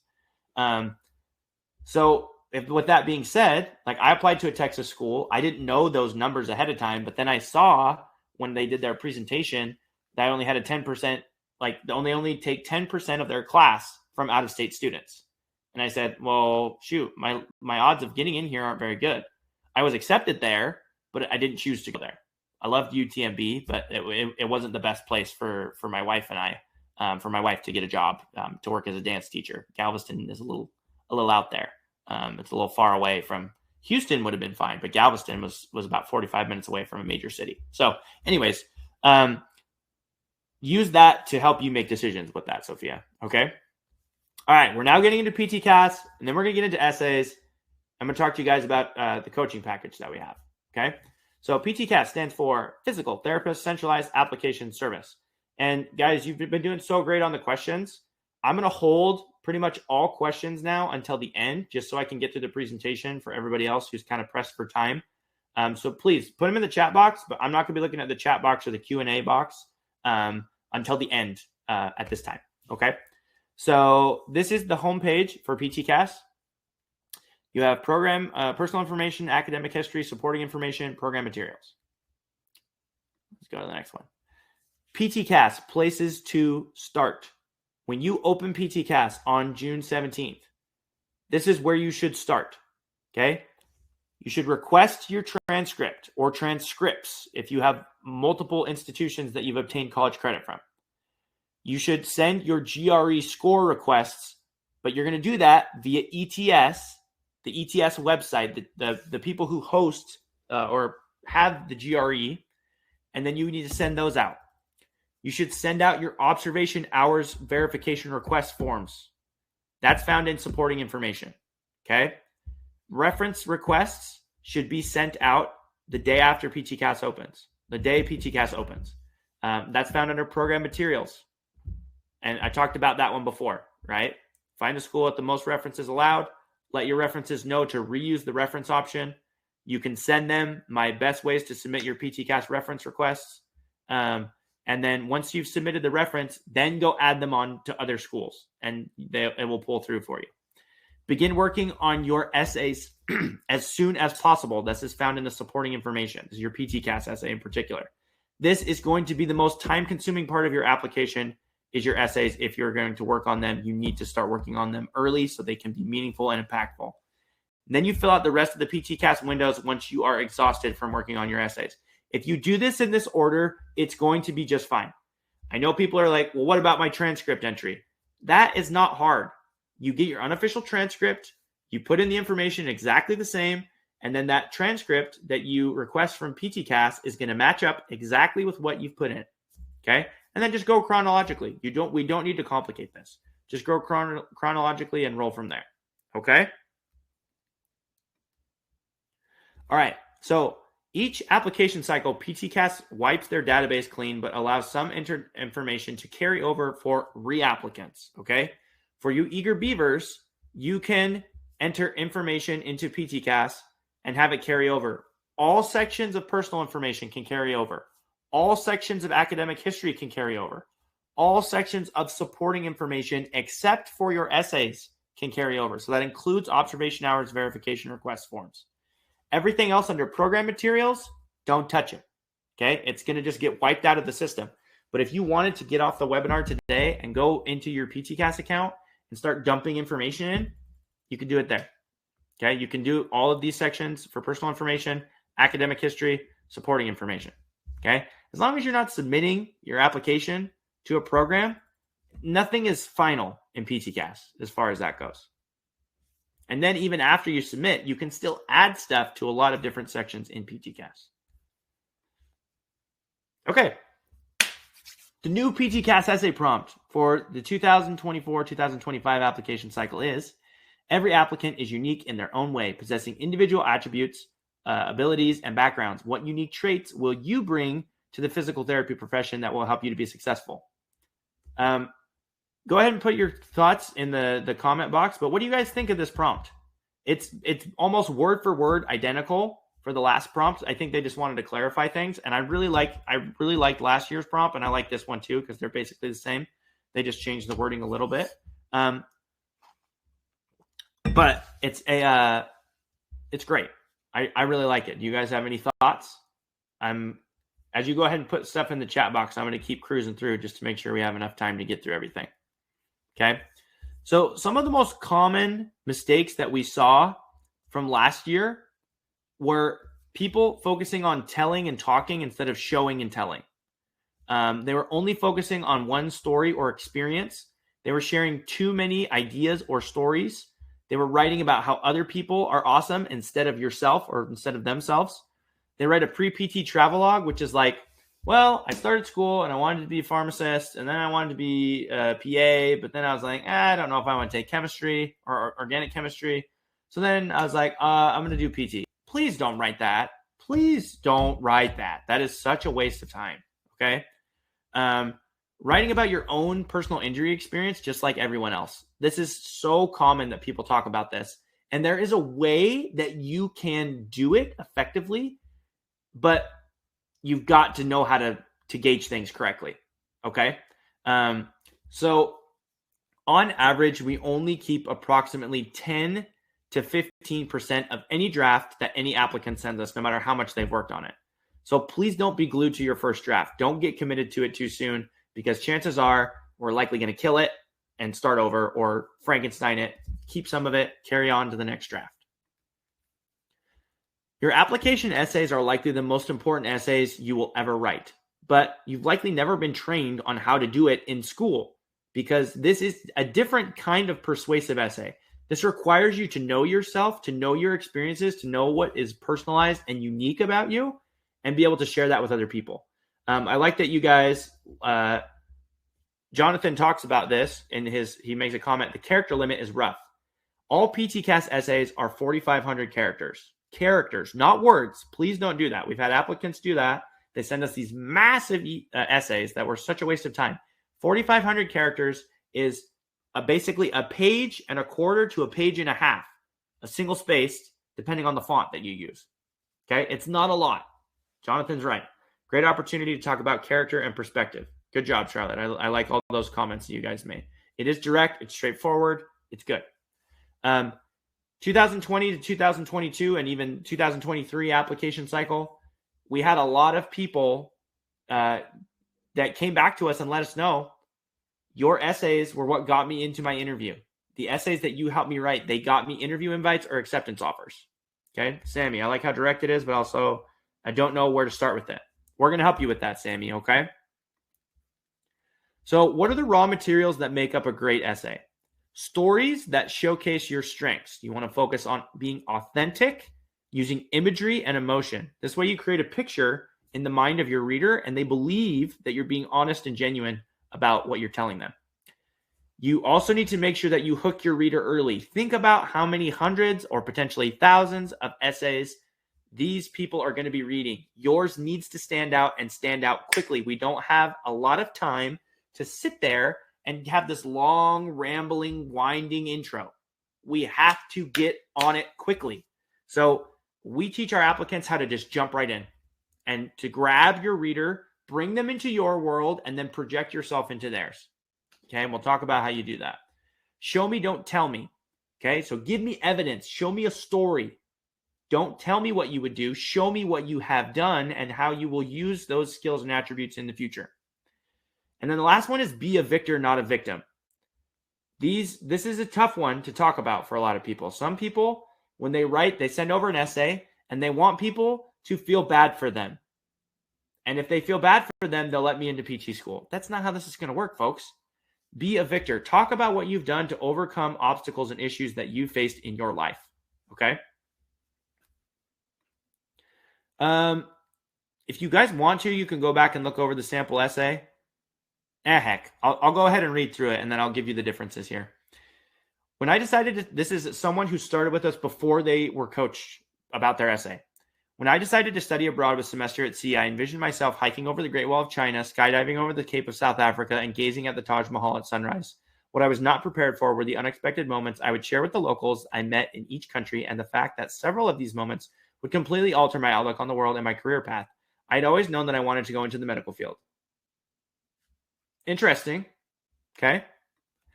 Here's what it turned into. I gazed out the window of the rickety bus and watched the red dirt road wind through miles of lush green vegetation. My classmates and I were headed to an orphanage about an hour away from the capital city of Ghana in West Africa. I walked into the lobby of the orphanage and opened my backpack to distribute toys and school supplies to dozens of beaming children. I couldn't stop smiling as we watched with the kids running back and forth, playing basketball, and watching them play with a yo-yo for the first time. Okay? That's what this went on to become. And I loved this essay. It was so good because immediately I am drawn into this world. The first essay, I don't know where to look. There's so many different ideas being thrown around, and that's still a good essay, right? Most people, they will start out with some really like, when I think of physical therapy, or please don't do this. Please don't put some giant block quote at the beginning of your essay, because I don't care about what other people think. I care about what you think. And don't use quotes. Please don't use quotes in your essay. Don't do it. Okay? All right, so how do you get started? The principles and process I'm about to show you can and should be applied to any essay, regardless of the prompt of the specific length of the essay. For whether the prompt or the length of the essay, you can use this same process. You will adapt for each circumstances, but the process doesn't change. It only either expands or contracts depending on the length of the essay. So brainstorming ideas. These are some things that you can start doing. And guys, we have the essay prompt now. You can start writing this now. And I'm going to talk to you about if you're concerned about like, I don't know what to do. I don't know how to stand out. We can help you do that and be so much further ahead of the curve.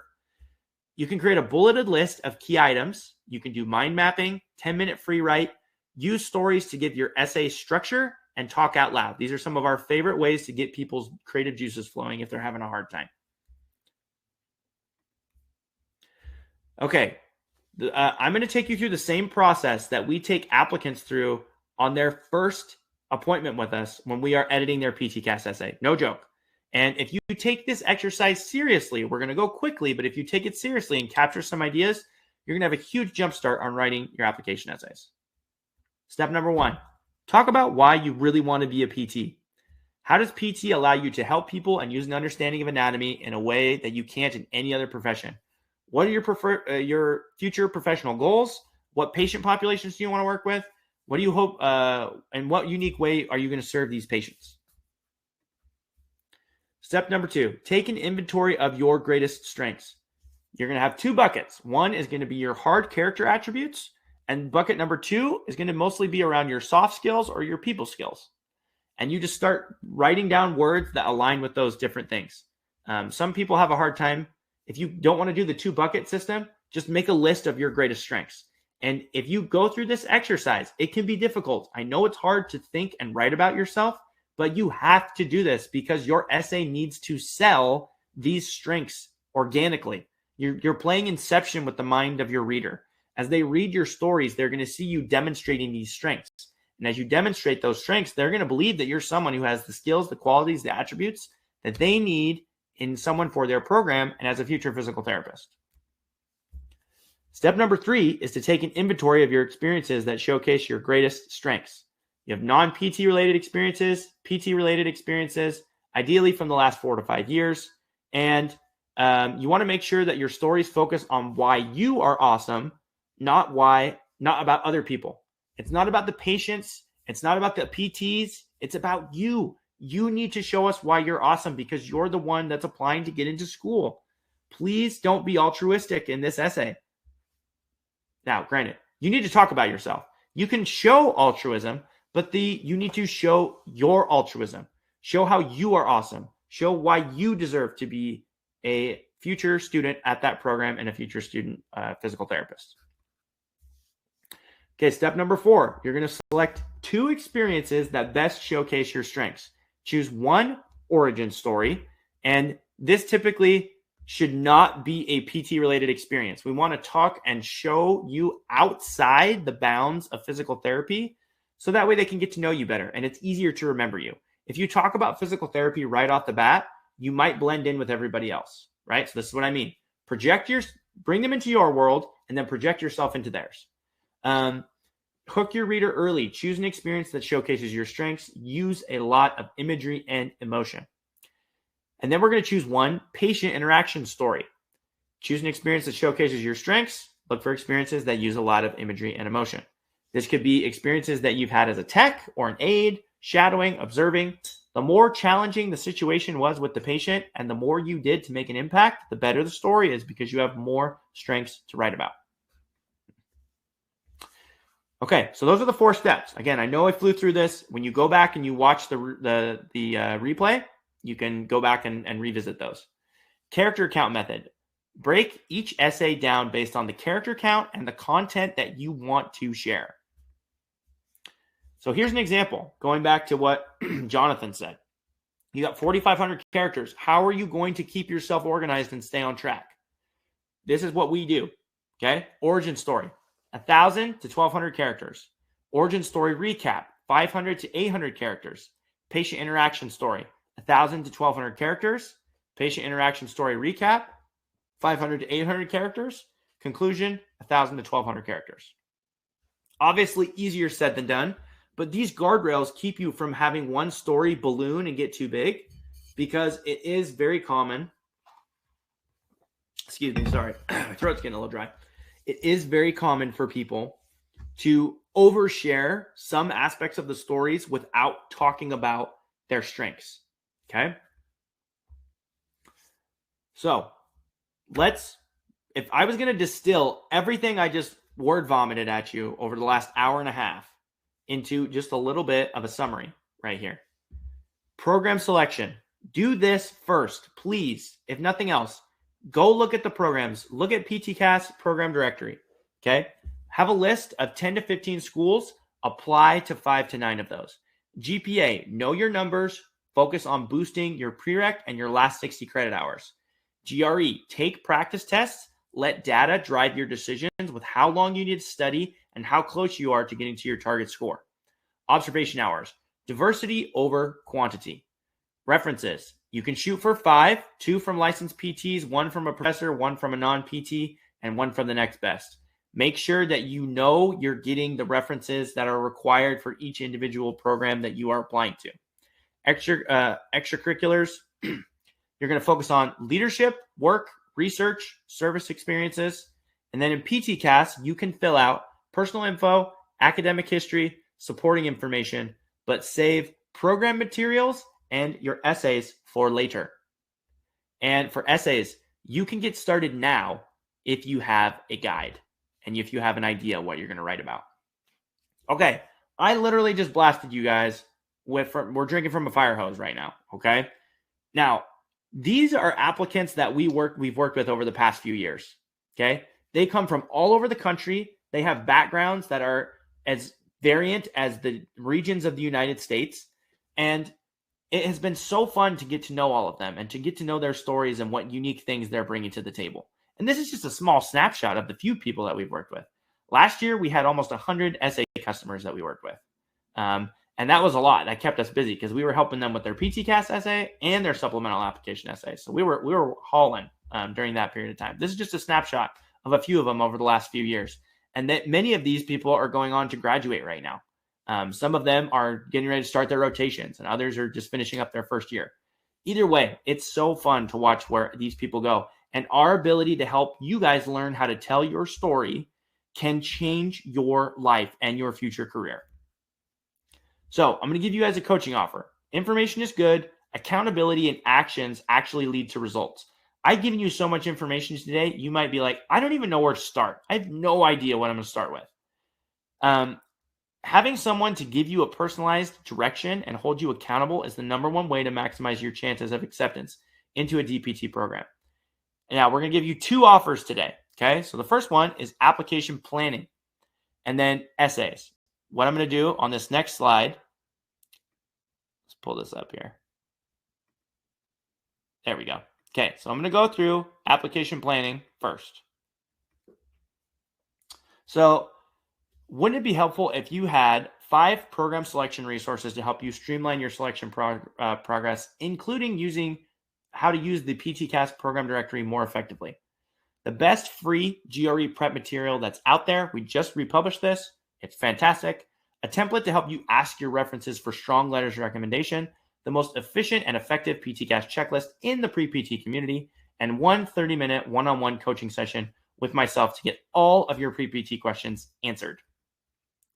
You get one-on-one coaching that's personalized, focused on you, gives you direction, and helps you have a deliberate plan, and get a plan that gives you confidence, helps you have control, accountability, and peace of mind. This is about investing in yourself and in your future and learning how to focus on what you need to do to be the best applicant you can be without comparing yourself to others and increasing your likelihood of acceptance substantially. Getting one clarity and direction on how to have PT, DPT next to your name as soon as possible. So we're going to talk about that. Consultation package. Consultation package is for those who are applying this cycle and they feel lost, confused, overwhelmed. They just don't even know where to start. Someone who has application questions that they've not been able to get answers to, or maybe you're like, I just don't know how I'm going to get help with this. Pre-PTs who are 1 to 3 years out from applying, who want to be as competitive as possible. So maybe you're early on in the application and you're like, hey, I just want to get a game plan so that way I'm hitting the ground running and I'm not wasting my time doing things that are not effective. Consultation is also for someone who is a reapplicant and is looking for help giving their application a facelift. This would be an effective coaching option for you. Essays are for those who have a few application questions, but are mostly looking for help writing compelling application essays. Someone who questions their writing abilities, pre-PTs who are unsure of how to help sell themselves and tell their own personalized stories in their application essays, and those who are applying to programs with rolling admissions, and those who want to get their application submitted as quickly as possible. So application planning. If you were to go on our website right now, there is an option for you to buy this, a one-time payment of $105 or payment plans of 2 months for $52.50. But because you're here today, and I'm going to go ahead and put these up, these will also be sent out to you. Because you're here today, you can get a 33% off promotional deal. This lasts until May 20th at 12 p.m. Pacific Standard Time. You can have, with a 33% off, you can get a one-time payment of just over $70 or 2 monthly installment payment plans of $35.17. There are only 10 spots available. There is a 14-day money-back guarantee, and there's a significant discount on additional coaching sessions. So if you're like, man, I really want to get the essay help too, guess what? You're going to get discounts on essay coaching as well. But if you feel like you really need some help and direction with getting your application on track, application consultation is definitely the one for you. Okay. So I'm going to leave that one up, but then I'm going to talk about what's included with the essay coaching package, because for many of you, you're like, you know what? I know what I need to do. I'm just ready to get my essays completed, right? You get 2 1-hour one-on-one coaching sessions, 30 minutes of editing, 30 minutes of coaching. And that call is completed either via Zoom or phone call. You get 1 hour of video course content. It includes sample essays, self-evaluation worksheets. You can reach out to us anytime with any and all of your PTCAS and application-related questions. I had a 5-minute phone conversation with an applicant who had a bunch of questions about PTCAS, who was an essay customer, and I make myself available to help you guys out however I can. Okay, you get your PTCAS checklist. You get application resources for GRE, references, program selection, and resources that help you successfully transition from a pre-PT to an SPT to a DPT. And this coaching package value for essays and for consultation. No reapplication expenses. So saving $700 from not having to apply to 10 plus programs. That's like a minimum of $700 in savings, if not more. At least $3,000 in savings from not purchasing unnecessary PT school textbooks. Get you one step closer to that $60,000 to $90,000 starting DPT salary. Maximize more of control of your time, your opportunities, and move forward with your life. In addition to that, you get the satisfaction of achieving your goals, increasing your confidence, silencing your doubts and your doubters, gaining belonging in the community that you desire to be a part of, and securing your future and gaining acceptance of others, but most importantly, gaining the acceptance of yourself. So if you went on our website right now and you went to enroll in our essay coaching package, which is our flagship coaching package, it would cost you a one-time payment of $400 or 5 payments of $80 a month. But with this promotional offer, I'm going to add up this one right now. With this promotional offer, you can use the promo code PREPT33 and get a one-time payment of $268 or 5 monthly installment payment plans of $53.60. And there are only 10 spots available for this option as well. 14-day money-back guarantee, significant discounts on additional coaching sessions. If you're looking to get help with supplemental essays, with interview coaching, with anything else related to helping you be successful as a future physical therapist, this is where you're going to want to stop, okay, is with the personalized essay coaching that we have. So again, this is who these different options are for. If you are still questioning, like, I'm not even sure if I know I'm going to apply right now, or if I'm in a position to, or if I need to retake a ton of classes, go with the consultation.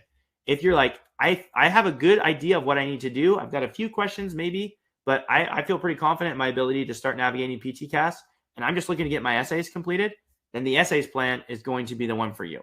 And especially if you're participating in rolling admissions and want to get that essay completed as soon as possible. So I'm going to leave all that information up there. You will be getting links to both of these as well for the consultation and the essays package. But this promotional offer is only going to last until Monday at 12 p.m. So 48 hours from now. And there's only 10 spots available. So you guys are definitely going to want to take advantage of this limited time offer. Okay. Now I'm going to go back and look over the questions that you have. I'm really looking forward to being able to work with a lot of you in the future. We will have a future master classes. So if nothing else, definitely follow us on Instagram and reach out. And we have a maximum 2 hours for the webinar, and then we get kicked out. So we've got about 15 minutes to answer any questions you guys have. I'm going to stick around for that. And then hopefully we don't get booted out too early. Okay, I just got a notification for that. So let's look at this. There was Teresa. She just said, thank you. You're welcome, Teresa. Let's see here. There's Aaron Thomas. I think I did Aaron's. Yes. Okay. Daniel, I've watched your essay webinar from last year's prompt. Is it foolish to use my own experiences as a patient for my patient experience category? Got into the observation hours game late, and I'm not sure how to acquire patient experiences as an unpaid observer. Daniel, that really depends. Every applicant is a little bit different, right? Every applicant has a little different flavor of what they're looking for and what they need. So some applicants, we kind of do like what we talked about. Like, you're going to make a list of the best stories you have available, and then from there, you're going to go and rank them. And from that ranking, you're then going to say, all right, I'm ready to pick between these two stories. And if your story as a patient, if we can pull out strengths and details from it to make it compelling and engaging, then that works for me. We've done that before. It's not the end of the world. There's a lot of people who get signed up and use that. But ideally, if you can go into a more of a patient-centered story, it's a lot easier to project you working with that patient as a physical therapist, as opposed to you just, motivating yourself to get better. So there's kind of a hierarchy there.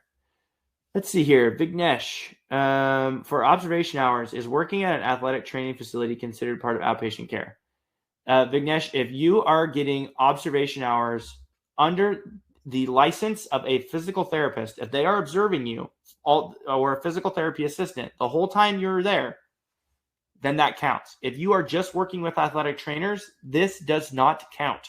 If it's just athletic trainers, you're going to put that under your experiences section in PTCAS. Okay, Jonathan, if we work with you on our essays, do we need to already have a started written version? I have something for each brainstorming ideas you listed, but I'm concerned about using the right tone. So, Jonathan, we, like I mentioned, we have, sorry, let me get one more drink. 2 hours is a long time. With that being said, Jonathan, most applicants that we work with, we only keep 10 to 15% of any draft that they give us. Now, that initial draft is crucial for the creative process because it lets us know what are the things that are on your mind. And we use that we grab things out of that draft, and then we give you a new structure that falls in line with what we have worked with. And you are able to then take that structure, reimpose it on top of it, and then you're able to move forward and go from there. So to answer you, yes, you should have some kind of a draft, but don't be too concerned. That first draft that you send, we know it's a very rough draft. Just give us something and know that whatever you give us, we are going to take it and refine it 10 times over. Just give you that structure and the polish that you need. And you're going to have people who have been doing this for between myself and Jenna. She's the one who helps with our essay coaching. She has a master's in creative writing. She's known our system. She's worked with us for several years, and she does a fantastic job. I'm the one finalizing all of the essays. But between the two of us, we're pushing 15 years of essay editing and writing experience. That's a lot of experience to tap into. So we will help you get there. It's just a matter of making sure you bring your offering to us of, okay, these are my ideas. These are the things I want to talk about. And we'll help you get the structure and the tone that you're looking for. Vignesh, for leisure recommendation, can an academic advisor counselor be considered for that? They can, but you have to go look at the the document that the programs have where it says these are acceptable letters of recommend where your references can come from. And if it says there's a category, it says academic advisor, counselor, they may be accepted. It just depends on the school, Vignesh. Okay, let's look at the chat here. Greta, Teresa, you are very welcome. I'm looking forward to those of you who've signed up. I've already received several emails already that people have gotten signed up for the course. So excited to work with you guys. Come join us at Physical Therapy Application Coach, whether you are a customer or someone who's just learning about our community right now. You definitely are going to want to go ahead and get signed up. Follow us on Instagram, follow us on YouTube, sign up for our email list, get our free resources. And of course, if you want to level up your application the most, take these resources and sign up for our coaching services. And that's going to give you the best opportunity to get accepted into a DPT program of your choice and to have options. That's our number one thing that we love with the applicants that we work with is that they are able to get into 3, 4, 5, 6, 7 of the schools that they choose. And then they get to pick the best option. We actually had someone who was able to negotiate a half tuition scholarship because she had so much research experience as a research assistant. She was able to negotiate that in and got a half tuition scholarship, which was fantastic as just coming into school. So she's setting herself up for tremendous success. And you get options to do that when you present yourself the best way possible. And we can help you do that here at Physical Therapy Application Coach. Let's see if we have any other questions. You guys have been great. Very dialed in. The comments section was blowing up today. People were going crazy. So great job. Thank you guys for being dialed in. And do not hesitate to reach out if you have any questions. The replay link is going to be sent out. You can always respond to the replay link emails if you have questions about the coaching packages themselves.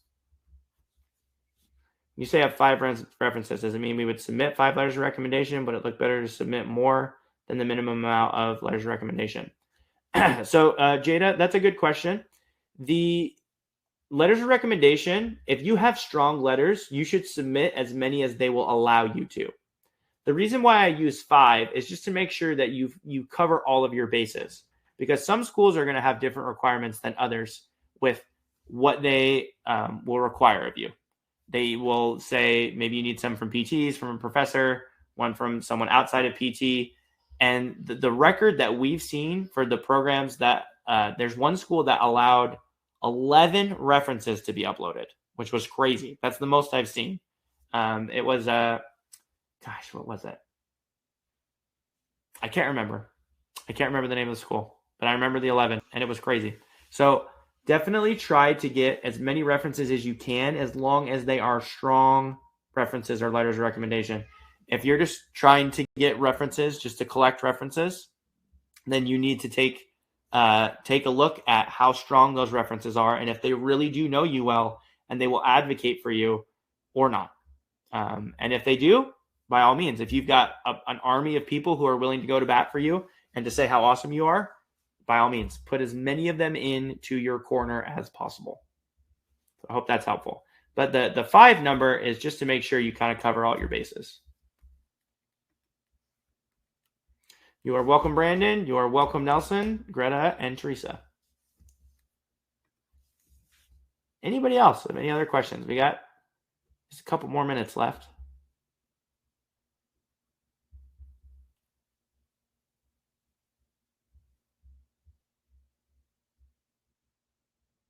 Nothing. Oh, the chat. There's something. Jenny, you are very welcome as well. Looking forward to working with you guys. You are welcome, Mia. You're welcome, Vignesh. Jonathan, I have a question, but it might be too much for the time we have remaining. I mean, we got a few minutes, Jonathan, so hopefully it's not, hopefully you can write it in a few minutes. Aaron, you are welcome.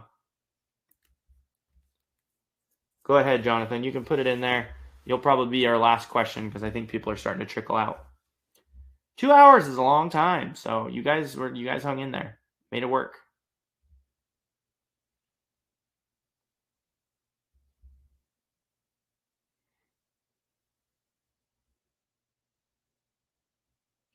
we shall see as that comes through.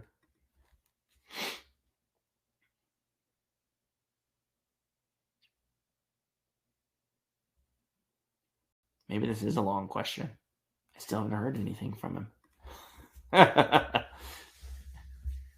I've had a bunch of questions thrown at me, so you just 10 years of doing it. I make the joke that I've applied to physical therapy school 1,000 times.